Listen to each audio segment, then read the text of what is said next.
Good morning. कैसे आप सब लोग? उम्मीद है आप सब लोग बहुत अच्छे होंगे। मित्रों, जैसे कि आप सभी लोग जानते होंगे कि हाल ही में जो है एमपीपीएससी प्रीलिमिनरी एग्जामिनेशन 2025 का जो है नोटिफिकेशन जारी होने वाला है यहाँ पर।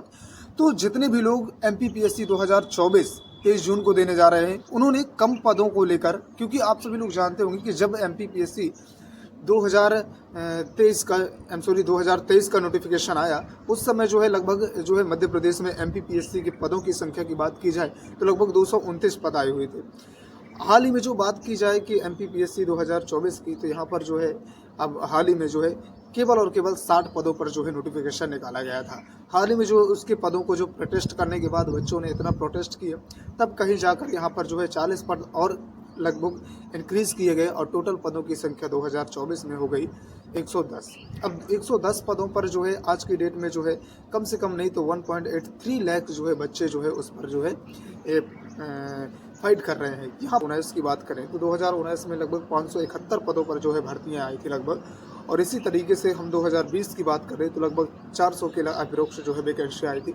इसी तरीके से अगर हम 2021 की बात कर ले तब भी कम से कम 350-400 पद आते रहे, और इसी तरीके से हम बात कर ले अभी तक 2023 तक की, तो धीरे धीरे परसेंटेज इनका घटता रहा और धीरे धीरे जाकर इन्होंने इतने पद घटा दिए कि लगभग 110 पदों पर आकर 2024 में रुक गया नोटिफिकेशन। मुझे लगता है कि इस बार का जो नोटिफिकेशन होगा वो कम से कम इनका भी 50% अप्रोक्स कम करके लगभग आपके कम से कम 80 से जो है 50 से 60 पद ही आएंगे, और अगली बार से जो है इन पदों को ही बढ़ाकर 2026 में लगभग जब नया नोटिफिकेशन आएगा 2026 का एमपीपीएससी प्रीलिम्स का, तब लगभग 40 पद आया करेंगे। तो उसमें भी एमपीपीएससी, डीएसपी और अलग अलग पदों में जितने भी पदों में भर्तियां होती हैं, उन सारे पदों के लिए उतने ही पद केवल रहेंगे। तो आप बताइए, बच्चों के साथ अन्याय नहीं है क्या? ये जो है जब वोट मांगने का समय आता है, क्या वोटों के लिए नेता नपाड़ी जीते हैं? क्या वोटों के लिए बस क्या देश के युवाओं का कोई फ़र्ज़ नहीं बनता? क्या देश के युवाओं को जो है जॉब देना, ये देश के युवाओं की केवल ये बातें करना कि हम देश के युवाओं को इतना रोज़गार दे रहे हैं? इन्होंने हाल ही में जो है जब माननीय श्री शिवराज सिंह चौहान जी की सरकार रही, उन्होंने भी जब बच्चों ने वहाँ पर भी बातें की, प्रोटेस्ट किया कि सर इतनी कम वैकेंसियाँ और आपके इतने, मैं आज की डेट में बात करूँ ना तो कम से कम नहीं तो लाखों की तादाद में मध्य प्रदेश में सरकारी जो है पद जो है खाली है, आज की बात करूँ तो मैं। लेकिन उन पदों को क्यों नहीं भरा जा रहा? आखिर समस्या क्या है यहाँ पर? क्या ये चाहते हैं आखिर ये जो है जितने भी हमारे जो है, चाहे मध्य प्रदेश की हम बात कर लें, हालांकि पूरे देश की बात यही है कि जो है युवा पीढ़ी को ख़त्म करने में लगी हुई है सरकार। युवा पीढ़ी का सीधा सा उनका मतलब है कि युवा पीढ़ी को हम पूरी तरीके से हम ना जो है ख़त्म कर दें, यही उनका उद्देश्य है दोस्तों। अब हम समझ नहीं रहे, हम कुछ भी, जब भी हमारा अगर इलेक्शन की बातें आती हैं, इलेक्शन आता है तो हम वोट डालने चले जाते हैं, लेकिन हमने एक पल के लिए ये नहीं सोचते कि हमें किसे वोट देना चाहिए। हम तो केवल पार्टी, और जो बड़ी पार्टी होती है उसे, कुछ लोग तो ये सोचकर, हमने खुद सुना है, देखा भी है कि कुछ लोग ये सोचकर कि नहीं जीतना तो बीजेपी को ही है, जीतना तो बीजेपी की है, तो हम अपना वोट क्यों खराब करें? अरे ऐसा कैसे हो सकता है? आप जब वोट देते समय केवल कुछ ही लोग नहीं बल्कि युवा भी जब वोट देने की बात आती है तो बोलते हैं देखा जाएगा क्या होगा, फिर से मोदी जी कुछ करेंगे हमारे लिए। लेकिन मोदी जी को क्या तुम्हें मालूम है कि मोदी जी और मध्य प्रदेश के जो माननीय मुख्यमंत्री मोहन यादव जी हैं, वो तो शिक्षा मंत्री भी रह चुके हैं, फिर उन्हें शिक्षा व्यवस्था को इतना जो है ऊंचा नीचा क्यों कर दिया? मुझे ये समझ में नहीं आता। क्या बच्चों के साथ केवल बातें करने मात्र से कुछ भी नहीं होने वाला साहब?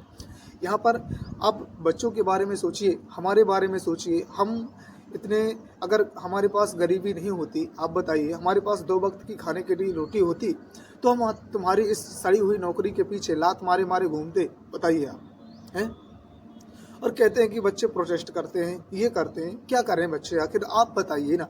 आप कहते हैं कि नहीं रोज़गार दे दिया हमने, इंदौर पर बड़ी बड़ी फैक्ट्रियों में बहुत सारे हज़ारों बच्चों को हमने रोज़गार दिया, तो क्या इसका मतलब ये तो नहीं ना हुआ ना कि आप मध्य प्रदेश में आने वाली गवर्नमेंट जॉबों पर इस तरीके से जो है ताला लगा दें कि अब दोबारा से उसका खुलने का नाम ही ना हो? लगातार पदों के घटने, आप बताइए कि पदों को बढ़ना चाहिए, इंक्रीज़ होना चाहिए या डिक्रीज़ होना चाहिए? बताइए।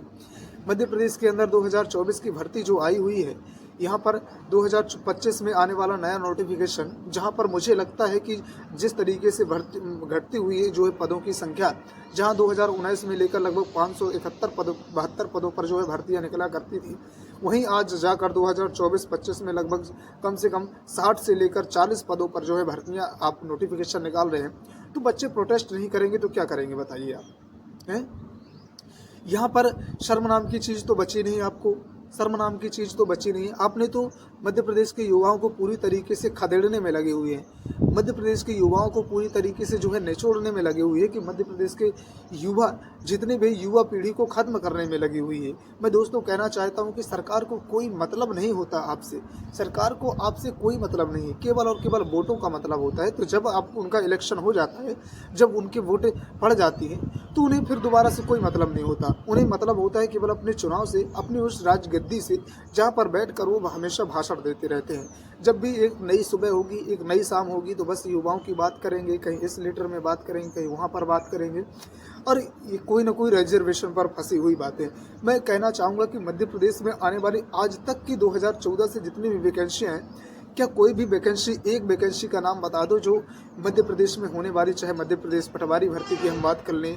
इतना घोटाला हुआ मध्य प्रदेश पटवारी भर्ती के, रो रो कर बच्चे जो है अपने जो है नदियाँ बह गई उनके आंसुओं की, उनके माता पिता के इतने जो सपने चूर चूर हो गए, बच्चों के सपने चूर चूर हो गए, जिन्होंने लगभग 4 से 5 सालों की अपनी तैयारी को, अपने करियर को जो है बर्बाद कर दिया इन सरकार ने, हैं? तो यहाँ पर किसकी गलती है? बच्चों की गलती नहीं है दोस्त। मैं कहना चाहूँगा आप लोगों की बिल्कुल भी गलती नहीं है, क्योंकि आपने अपनी भरपूर मेहनत के साथ और लगातार तैयारी की, अपने वर्षों की तैयारी की, कई सालों की तैयारी लगा दी, आपकी उम्र निकल गई। और जब भी यहाँ पर क्या क्या रोना रोए दोस्त, क्या क्या रोना रोए आप बताइए। कहीं आयु को लेकर, तो कहीं आरक्षण को लेकर, कहीं रिजर्वेशन को लेकर, तो कहीं 13% आरक्षण को लेकर 13%, कहीं 27% यानी कि 27%, और हाल ही में जो है तो 87%। अब आप देखिए ना कि मध्य प्रदेश पुलिस कांस्टेबल की जो भर्ती आई थी उस पर जो है पेपर भी हो गया। अब वही फिर रिजर्वेशन के जब रिजल्ट जारी करने का जो है टाइम आया, उस टाइम पे आपने बता दिया कि हमने 13% की वजह से होल्ड कर रखा है। अब बताइए बच्चों के जीवन में क्या होता है। आप कुछ उन्हीं बच्चों को जो साथ में पेपर दे रहे हैं, जिन्होंने साथ में एग्ज़ाम दिया, परीक्षा दी और साथ में जो है पेपर दिए, उन बच्चों को आपने जो है जॉब दे दी, उन बच्चों का आपने रिजल्ट डिक्लेयर कर दिया, उन बच्चों को आपने जो है भर्ती कर लिया, उन बच्चों को आपने ट्रेनिंग स्टार्ट कर दी, ट्रेनिंग देना स्टार्ट कर दी, कुछ दिन बाद उन्हें जॉब भी दे देंगे।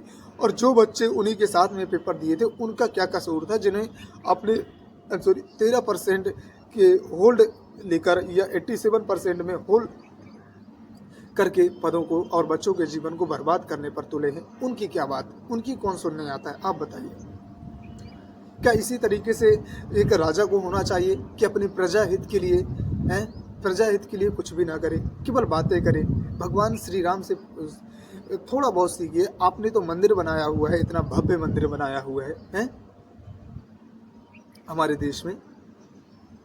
तो यहाँ पर आप कम से कम उनके पद चिन्हों पर चलने की बात कर रहे हैं, तो कम से कम उनके उसे अपने आप में भी तो उतारिए कि केवल ये भव्य जो भी कार्यक्रम कर रहे हैं आप केवल दिखाने के लिए मात्र, आपने दिखाया ही है साहब। इसीलिए वहाँ की हैं, अयोध्या में आपने मंदिर बनाया, इसीलिए वहीं की जो है जनता ने आपको लताड़ दिया है। तो यही मतलब है ना, सीधा सा मतलब यही है कि आपने जब भी वैकेंसियाँ निकालते हैं।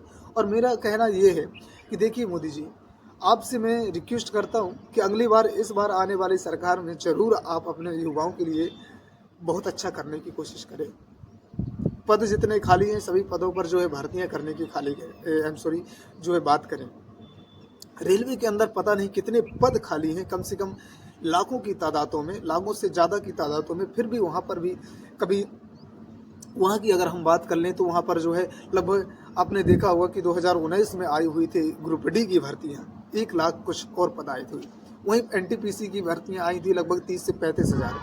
उन भर्तियों पर भी लगातार कम से कम प्रोटेस्ट चलता रहा। लोगों ने रोडों पर उतर कर धरने किए, बच्चों ने सब कुछ किया, लेकिन मुझे समझ में नहीं आया कि आखिर सरकार सोई कहाँ रहती है।